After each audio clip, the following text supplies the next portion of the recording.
Well, all right. Welcome back to As It Should Be. Paul Bertolino here in the world famous As It Should Be Studios. It is. Crystal Durant in the world famous As It Should Be Studios. She's right there. I can vouch for that. Yeah. But also Tommy Von Voigt He's in the right world famous there. As It Should Be Studios. I can vouch for that. Is that where I am? Yeah. Yeah. Hey man, would I lie Hot to you? biscuits. You say, Would I lie to you? Oh, would I lie to you, honey? Oh, honey, would I lie to you? okay. All right. Well, I'm not gonna lie to you.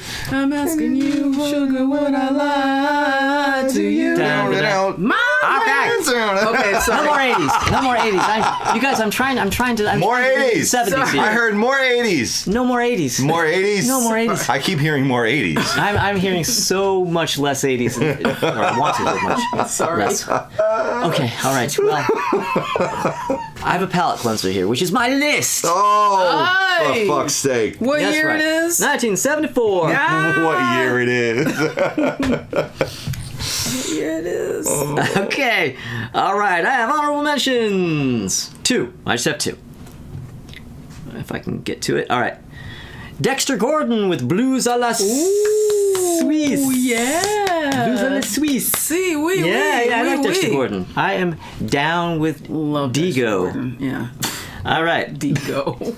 Bobby Humphrey live cooking with Blue look Note at you. at Montreux. I'm loving it. Montreux. I'm loving it. Yeah, I like Bobby Humphrey also. She was awesome.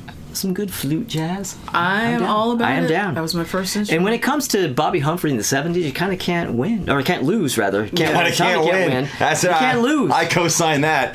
Tommy can't win. We can't lose. We can't lose. It's good. Everybody gets something. Yeah, everybody gets a little something. You get a win, I get a loss. All right. But anyway, my actual list, my number 5 on the list, Uh-oh. and I am dressed very appropriately for this. Ah. Very appropriately for this. David Cassidy with Cassidy Live. Oh, Yeah. boy. Yeah, I was wondering if you were going to go there. I Of course. absolutely, yeah. It's I mean, Paul you know, I'm a Bertolino. big- Have you This ever is met true. him? This I'm a is Partridge true. Family guy. But I'll tell you what, I could have just as easily not. Like, I didn't put this on here just because of what it is. I've had the record forever, and I've listened to it, but I never really went that deep into it. But I went into it this time critically, like, okay, does this go on my list? Yeah. And I was like, fuck yeah, it does. Like, it sounds great. Like, it's a great performance. It's well recorded. It's mostly another one of those live albums. It's mostly songs you don't have elsewhere. Right. And, well, quite a few at least. He has a lot of his solo stuff. He doesn't really go in on the Partridge Family stuff. He's definitely doing David Cassidy. Cassidy, yeah. You know, he's trying not. to break away. Yeah, he's not doing I Think I Love You or any of that kind of shit. But he's really just up there, just like going for it, and I think it's good. I think it is good. And this was, you know, a big UK thing. Like he was so much bigger in the UK at this point than he was in the US because they got him later. Mm-hmm. Yeah. So when the US was kind of starting to, you know, go out, yeah, well, whatever. The UK was just like, you know. But anyway, number four. Neil Sedaka live at the Royal Festival Hall. Oh, yeah. Yeah. It's Neil Sedaka. I knew you were going to do it. Yeah, Neil Sedaka. Yeah, well, okay. It has Mike Giles, who was the original drummer of King Crimson, on drums, and Andy Summers on guitar. How crazy is that? Yeah. That I did not realize. Yeah, and it's, you know, and it's just some early 70s Neil Sedaka. He hasn't really hit here yet for his comeback. But in England he has, and he already has stuff like, you know, Laughter in the Rain. Like, we haven't heard it yet, but they already have it over there. And he's kind of already hit that sort of period, and this is him live doing that stuff. And, you know, it's Neil. Like, he can do this shit in his sleep. So it's not gonna be one of those, off night for Neil, well, it's contractual, you know, gotta blah, do blah, it. blah. No. No. Neil Sedaka can roll out of bed and just do it, you know, like it's like in top form, you know. So yeah, It's the best. my number 3. Now this is a lot of people don't like this, and I kind of understand why, but I still kind of really got into it, and I've dismissed it not dismissed it, I just never really dug into it. It's another one of those live albums that I'd see at stores and kind of pass it by because it didn't look like anything that would interest me. Rod Stewart and the Faces, live Coast to Coast, Overtures and Beginners. Their only officially released live album. And it's right at the tail end of the Faces. I mean, like, Ronnie Lane is no longer in the band. They have the replacement basses. Tetsu. What's that? Tetsu. Yeah, he's in on bass. They're kind of, they're just not where they once were. But the thing about the Faces is that them at their height is so fucking smoking that them kind of out of gas still kind of kicks ass. Like, it still sounds pretty, like, Rod sounds fucking great. It's just you only know that it isn't that good if you know how good they can be. Like, if you'd never heard them before and listened to this, you'd be like, damn, okay. Yeah. That's kind of how it is. So the people who dismiss it, I think, are based on knowing how it can be rather than what's really happening. That's me. Yeah, Yeah. Because there are all those tapes out there. We've heard it all. But anyway, so number 2. Lou Reed with Rock and Roll Animal. Yeah. I like this record. I think this is a good record. I mean, it's the thing is that this is Lou Reed kind of doing like the really like stadium rock and roll version of these songs. He's not up there with, half-assing it. Yeah, he's not doing like the ramshackle, like we don't know how to play version. Like he's up there like fucking, yeah, he has like Dick Wagner and Steve Hunter and all these fucking guys up there, and it's that sound. And those guys, those guys are carrying it for sure. Oh, yeah. But it really just, it just kind of kicks. Like, it brings him into the greatest light he probably can be in. Because he's playing with good musicians. He's playing with better musicians. Yeah. Yeah. But, and then it's kind of like cut down to just sort of mostly kind of the Velvet Underground songs on this album. Yeah. But it's, if you can't with the Velvet Underground because of the way their approach is, the way they sound, the best chance you have of maybe liking those songs is this record, because like he brings it into the stadium rock vibe. Did you listen to this, Tommy? Mm-hmm. Oh, never mind. Sure did. But it doesn't necessarily mean you're going to. Yeah. But number 1. Joni Mitchell with Miles of Isles. I'm probably alone on this. Yep. I love Joni Mitchell, and this is exactly my sweet spot with her when she gets into her, frankly, jazz phase. Yeah. Those are my favorite Joni Mitchell albums. Court and Spark and Hajira and The Hissing of Summer Lawns.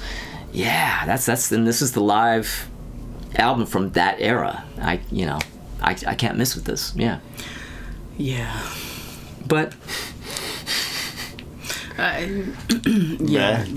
No, I mean, Joni Mitchell, I have my issues with her, especially her latter day craziness.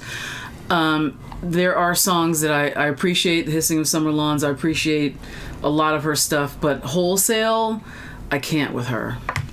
That's just me. I can't do it. Okay. Yeah, well. Joni? It's you and him, not you and me. Okay. All right. So, Yep. I don't know a tweeter from a woofer from a twoofer. So I bought the Sony compact stereo. I just have a good feeling about the name. Maybe it costs a few dollars more, but that's a small price to pay. Listen to this big, rich sound. Say, miss, that's beautiful. Can you and your Sony come to a party tonight? No? Well, how about just your Sony? About 7? Butter. Huh? Butter. Parquet margarine. Butter. Parquet.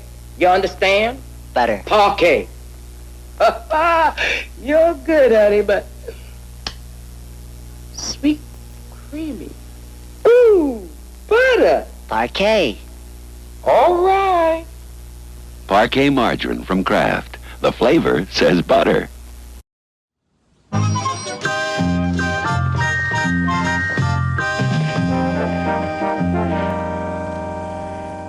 All right. So I think Tommy is next. You want me Right. to talk about my faves for 74?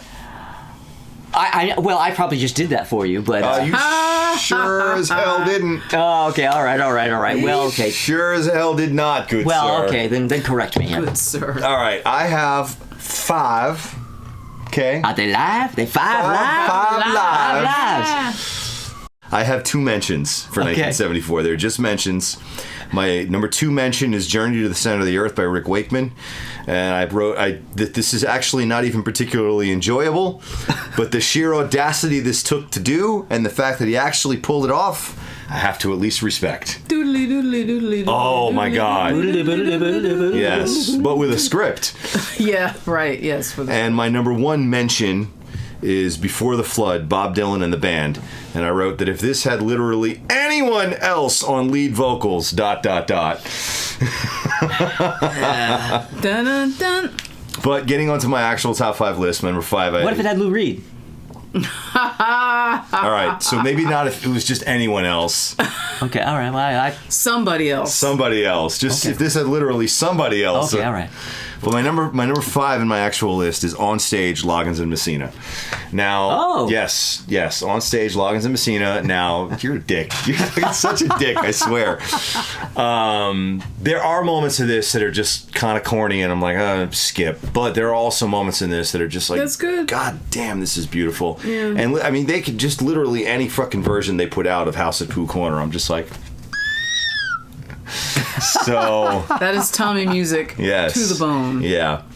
Count all the bees in the hive. I'm just saying. Okay. My number 4. Okay. All right. My number 4, we have Paul Simon in concert, Live Ryman by Paul Simon. And I wrote that, admittedly, this is not the greatest representation of these songs, but damn it, these songs are just so friggin' good that I really enjoyed this live album a lot. Well, I think that probably goes back to what I was saying about the Faces record.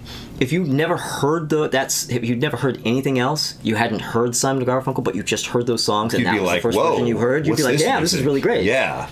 But I know the difference, I mean, if you know, but it's still a really good record, yeah. My number 3, Marvin Gaye Live by Marvin Gaye. Ooh, that is a good one. He's reaching for it. Is he? Oh! Ding, ding, ding, ding. Sort of. That's where it's from. Okay. My number 2, David Live by David Bowie. But you said that. I thought it was the David Cassidy album for a second there. No, you silly man. Yeah. It's the David Bowie live album from 74, and it kicks ass.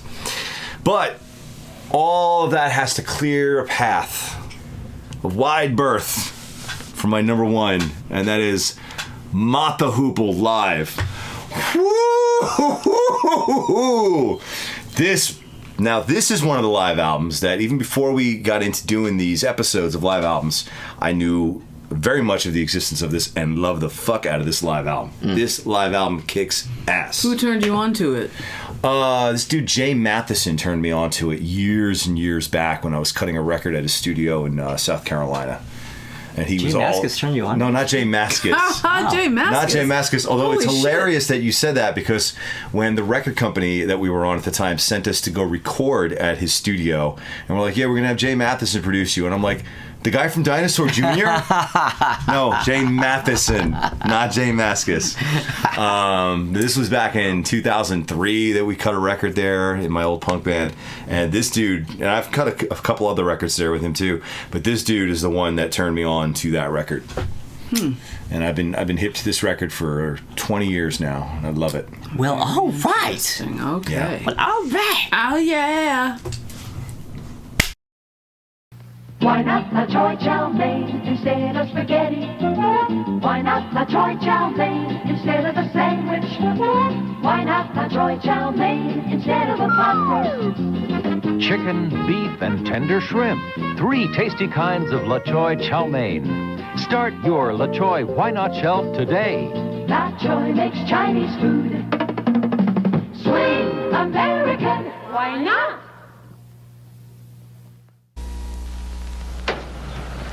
Hi, come on in. You came here to find out if I really mean it about Manischewitz wine, right? Come on. Well, there it is. Manischewitz Cream White Concord wine. What more can I tell you? I dig it, man. Serve it at the house, my wife and I, for dinner. And I sometimes have it on the rocks like this. But they won't let you drink it on television. Later. Man, oh, Manischewitz. What a wine.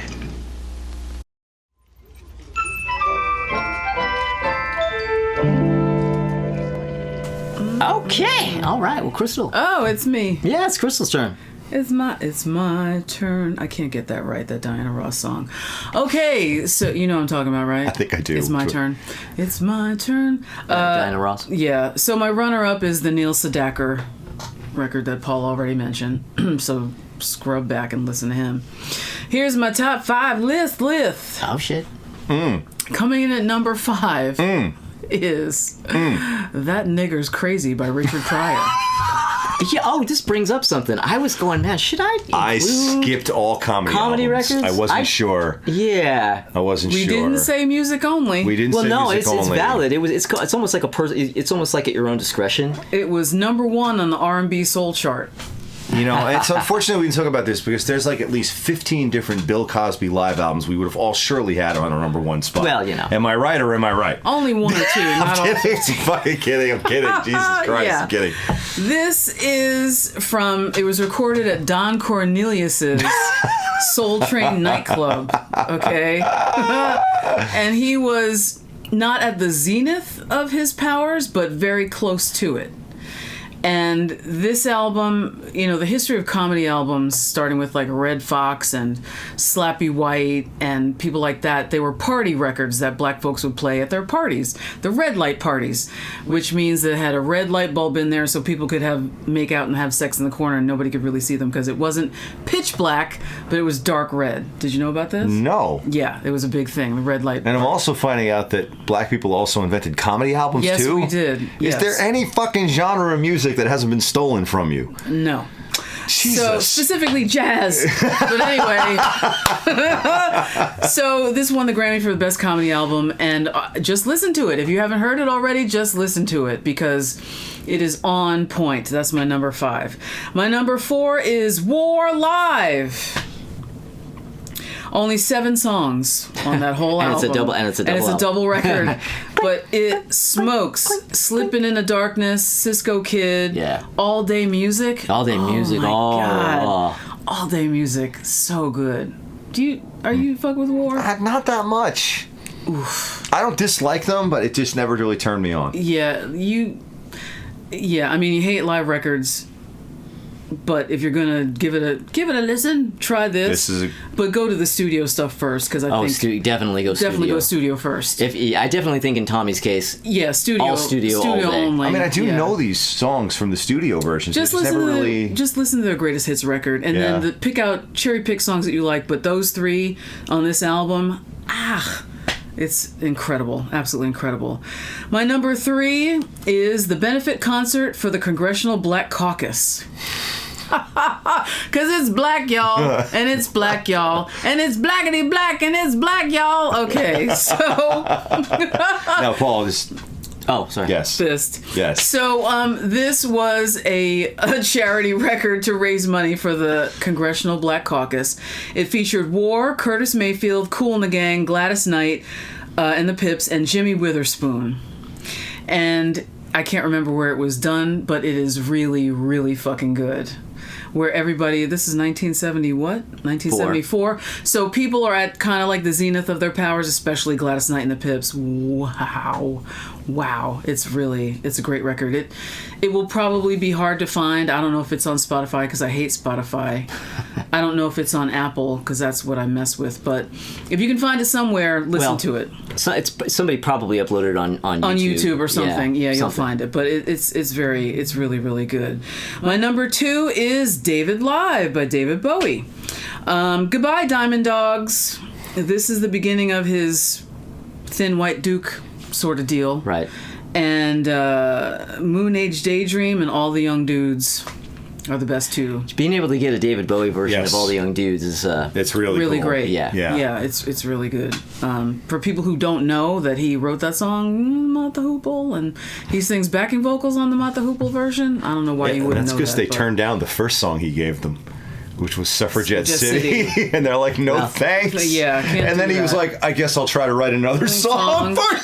Yeah. It's David Bowie, dumbass. You play whatever the fuck he gives you, but all right. Who's the Ian Hunter? Yeah, what's the matter with you, Ian Hunter? Anyhow, my number 1 album, live album of 1974 is Marvin Gaye Live. Now, this was his first tour in 5 years.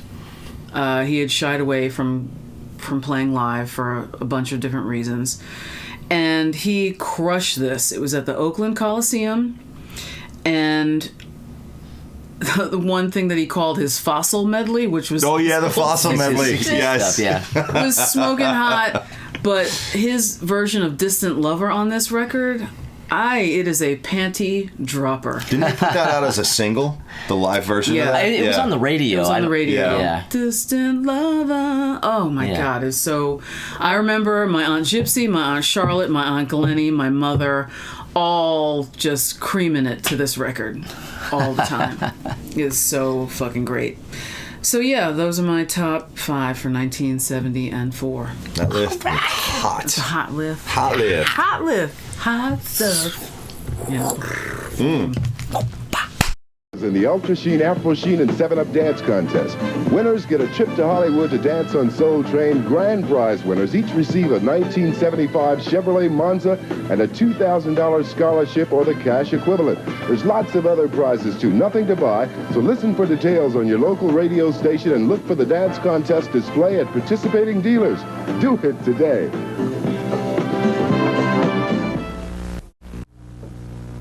This is Don Rickles. Give me the president of Right Guard. Hello. You the underarm biggie? Listen. Quit making your Right Guard antiperspirant with this super dry anti-stain formula. Why? Listen, you hockey puck. I'm an entertainer. I get laughs with my insults. But how can I get people hot and bothered when they've got your Right Guard keeping them cool? Right Guard helps keep them dry. You keep selling Right Guard, and you can pay for my mother's apartment in Miami Beach.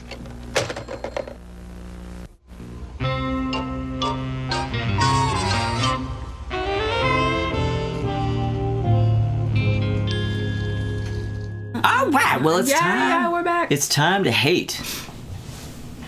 Well, you have to start the hate. Yeah. Yeah. I do. Start it off. Can you? Take it off. You're right. Can you do it? I can do it. Can you find the strength within to I can hate? find it within me, yes, I can. Can you kick it? Because I have 2 things here. Are you with it, Paul? I'm Yes, you totally can. with it. I'm on it. I'm with it. I'm, Hip to it? yeah, something like that. Got it. 2 things. 1, Gary Glitter, Remember Me This Way. Now, I mean, it's easy to take a shot at Gary Glitter, for various reasons, but take those various reasons out of the equation. I never liked him. I always thought he was fucking ridiculous and lame, and you would look at him and be like, okay, so who's this 40-year-old dad with a 40-year-old dad bod And a pompadour. in tight, shiny clothes Yeah. with a fucking wig on, and all these teenage girls are fucking losing their mind? What? Am I being punked here? What is this? And it's very I odd. never understood this. It's really weird. And I just don't get it. The glam craze at that point in early England was so huge that there was basically room for this clown to come in Yeah. and sell records. I mean, I don't understand. And but of course, as it turns out, Gary Glitter, we do not remember you that way. There's a whole other way we remember you now. Yeah. But anyway, actually my worst, and I've actually talked about this one before, but it qualifies. Having fun with Elvis on stage. You fucker. You fucker. You snaked it from me. Yeah, well, I You talked bastard. about it. Even, I think on our 74 albums of the year, I think I probably talked about this too. Yeah. I mean, whatever. I mean, it's sort of basically the Elvis equivalent of that Paul Stanley online thing. The people, let me get this off my chest thing. It's just a whole album of that, but it's Elvis. And Yeah. No bueno. It makes you want to run to that Hawaii live album. So much better. Oh my God. On to me. All right. So I have a bottom 5 this time for Damn, 1974. Tommy. My number 5, live from deep in the heart of Texas, Commander Cody and his Lost Planet Airmen. And what did I write for this? I wrote, it sounds like it is actually from deep in the asshole of Texas. That's what I wrote? Wow. I must have done that when I was half asleep. You were completely lucid when you wrote that, Tommy. Don't front. It's deep in the asshole of Texas. All right, my number 4, I have the Velvet Underground Live 1969 by the Velvet Underground, and I just wrote, "Oh, fuck off." Oh, that's the one with the ass on the cover. I don't know. You don't I even didn't see the cover, yeah. No. My number 3, I have Lou Reed with Rock and Roll Animal. And then I wrote, "Why is this asshole famous?" Seriously, I'm genuinely asking this question. So please, in the comments, please, if you could tell me why that asshole is famous, I would truly love to know. Because he was at the right place at the right time. Ding, He was dang. standing on the corner. Yeah. Oh my God. Suitcase in his hand. Not enough on heroin. All right. Being a racist asshole. Okay, my number 2. We have Gary Glitter who would remember me this way. And I wrote, "He already sounds like he should be tuning all the songs down at least half a step." And this is 1974. Well, but again, because he is older. Yes, and he doesn't sounds just look it, like is. he's out of breath. Yeah. Well, he's out of And, shape. yeah, he's out of Yeah. shape. And I also wrote, there's the elephant in the room. So here's the thing about Gary Glitter. He doesn't make any sense. He doesn't make any sense on paper. He doesn't make any sense in practical application. Yeah. There's no reason he should have ever had a career. I mean, I think he had tried in various forms. He's on the Jesus Christ Superstar album under the name Paul Raven. Yes. Yes. So he'd been trying to crack through and be famous in some capacity until he was now basically a dad bod dude. Pushing 40 or already 40 or whatever the fuck he was. The shame of it, though, is that there are some songs he put out that are actually really fucking cool, as is evidenced by when other people covered them and they're badass. Notably, Right. Joan Jett has sure. covered several Gary Glitter yeah. songs, and they're like, yo, this song's badass. I guess we're just gonna all collectively just agree that she wrote this, right? Is that what we're doing? She gets to have it. She just yeah. gets to have it at this Yeah. point because he's a fucking monster. And he's a monster to the degree that it's like, wow, you're just going to quadruple down on being a monster. He staged a comeback album and tour, whatever it was, in the late 90s, put out a new album that sounded pretty good, and then very quickly after that, it was discovered via a laptop-y or a computer-y sent in for repair that it was filled with literally all the child porn in the entire world. He got arrested. It was a whole thing. Ended his fucking career, justifiably. And then I think he got out of jail and then moved to Southeast Asia, specifically Where he could- so he can actively have sex with children. Yes. And then got arrested, I think, in Vietnam for having sex with children. I mean, fuck, dude. Yeah. Fuck. So I'm sorry, at this point, anyone that has covered a Gary Glitter song, that's their song now. That's their fucking song. And that's just, I feel very strongly about that. So You're gonna have a hard time finding someone. Oh, to I don't think disagree. no one's coming first. Yeah, No one's probably coming not- first in the no one's comments coming on that for you. one. No. No. But my number 1, of course, the one Paul snaked from me, is Having Fun with Elvis on Stage by Elvis Presley. So his manager actually put this out. Of course. Well, because he wanted to he wanted to prove that he could sell an Elvis product even without music. Yes. Was apparently the idea. So he put this out, and it's literally, as Paul said, it's just stage banter. It's a whole album of stage banter, and then it's like, you're about to get to the music, and then the music never happens, and then you're on to more stage It banter. reminds me of, like, this would be a Jesse Krakow fever dream. Yes, it absolutely would show. be. It'd be Having Fun with Jesse Krakow live on stage. Like goofing around, doing Yeah. all the things, and then, like, yeah. Let's hope he doesn't actually see this video, because then he'll actually put together a show where that is He would, reenacted. yeah. Are you kidding me? He's already putting together the flyer to do this at Sid Gold's. I guarantee Right now. fucking to you. Yeah. And he's going Reenacting. to live perform a concert where he never gets around to the music. Yeah. And he'll do it without pants, too. We love you, Jesse. We love you. So that's my number 1 worst for 74. Okay, Krista! Yeah, so, you know, it's almost pretty much what they said. The Gary Glitter, the Elvis Presley, but the one that I legit wrote down as the worst would be, you know, Commander Cody and Corral. Commander Cody and Corral. No, notably, every time people describe them, they describe them as a rock and roll band, which I find offensive at best. Because I hear neither rock nor roll in anything they fucking put out. No. I don't... I don't get it either. I don't get it. I Like, do not fucking get it. People, they were one of the hottest live acts of the 70s, touring. Really? They were playing like fucking chicken picking boogie woogie bullshit. And the lowest like, version of it. the bass line version of it, where it's not even like, I'll be your Dixie chicken, I'll be your Tennessee. Like, it's not. It's just bad. It's just bad all the way around. It's like novelty music. It's not novelty. Yeah, that's what it is. It sounds like novelty music with one of the worst band names ever on record as well. They're like a novelty band that didn't realize they were a novelty band. Yeah. A lot of their audience apparently doesn't. And sold just enough to like have somewhat of a career, but not. All right, well, there you go. That's our worst live albums of 1974. Let's take a little break here before we go out. There's so many balsam products, but this is the one that started it all. Wella Balsam. It's the original balsam. In just 1 minute, it makes your hair strong, shiny, and easy to comb. That's why everyone tried to copy it, because it works. See, you can tell the difference. So can your hair. So get the original. Wella Balsam Instant Hair Conditioner and Wella Balsam Shampoo. You'll love your hair. All right, we're back.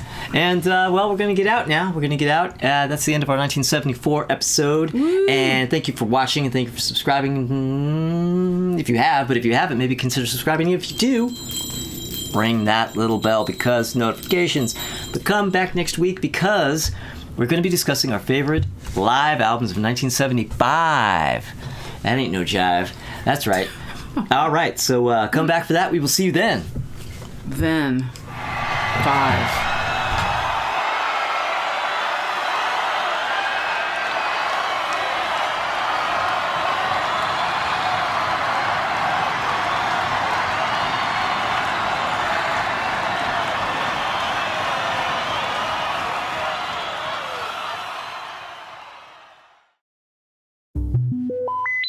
My number 5, I've got On Stage, Loggins. Actually, wait, before I even get to that, I've got mentions. Oh. I've got 2 mentions. Okay. I almost gave away my number 5. Well, I probably didn't give away. No, I have no idea what it was. All right. Logging. Something called login. Yeah. I have no idea. All right. You can either cut that or you can leave me embarrassed. But make him embarrassed. Yes. So, fucker.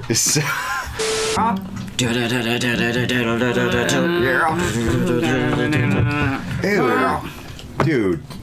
How could I? No fucking collective soul. What is the matter with you? Fuck out of here. Come on, man. Let your light shine down. Wow. Wow. Yeah. This is the show's gonna get canceled. You keep pulling shit like this. Canceled. It's gonna go the way of the Partridge Family in 1974. All right. 3, 2, 1. Well, all right.